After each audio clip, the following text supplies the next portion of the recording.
Okay, so ang ituturo ko naman sa inyo ngayon ay Clear Scanner. So, makita nyo yung mga icons ko, naka-segregate yan, naka-separate yan per use. So, check natin si school. So, sa school ko kasi siya madalas gamitin. So, yun yung ating Clear Scanner. So, ito yung aking Clear Scanner. So, ginamit ko siya since 2023. So, there are two options kung paano mo i-upload yung documents mo dito sa Clear Scanner. First is through image. So, kung meron ka ng images na nakasave sa iyong gallery, so, kunin mo na lang yun. Diba? Ito, 1, 2, 3, 4, 5. Kuha tayo ng 5. Then, click OK. So, papasok na yung 5 mo. Then, check na lang. And then, ayun na, yung mga Ayan, yung iyong mga pictures, di ba? So, eto, pwede mo na siyang i-save sa or i-send sa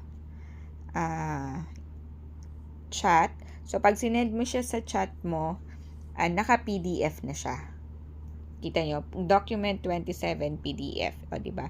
Naka-PDF na siya doon. So, check natin sa Messenger. So, check natin sa Messenger. So, ayun na po siya. Naka-PDF na. Okay, next is ayan. Try naman daw natin so tinry natin siya si image, 'di ba? So pwede mong palitan yung title, sample 02. Okay, next is try natin si camera. So, magpipicture tayo ng notebook. So, yan, may naka-ready na po akong notebook. Pwede rin naman any documents. Mas maganda nga, bond paper, di ba? Yung mga nakasulat sa bond paper. Kung meron kang isi-xerox, iyon. Mas maganda na, ito na lang yung gagamitin mo. So, yan. So, actually, ito yung ginagamit ko pang scan ng mga SF10 para madali, 'di ba? So pag binigay sa akin ni grade 6 yung kanila mga SF10, i-scan ko na yun at the end of the school year. Tapos, ipiprint ko na lang siya ng ipiprint. So, every time na may magre-request sa akin, ipiprint ko na lang ng ipiprint yung kanilang mga SF10, di ba? Naka-ready na, hindi ko na siya gagawin from time to time. Okay.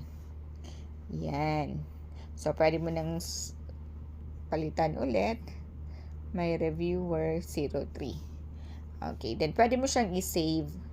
Kanina, di ba, kinuha natin siya sa gallery. Ngayon naman, isi-save natin siya sa gallery. So, pag may ads ka ulit na ganyan, hintayin mo lang yung yellow sa taas na nagra-run and then i-X mo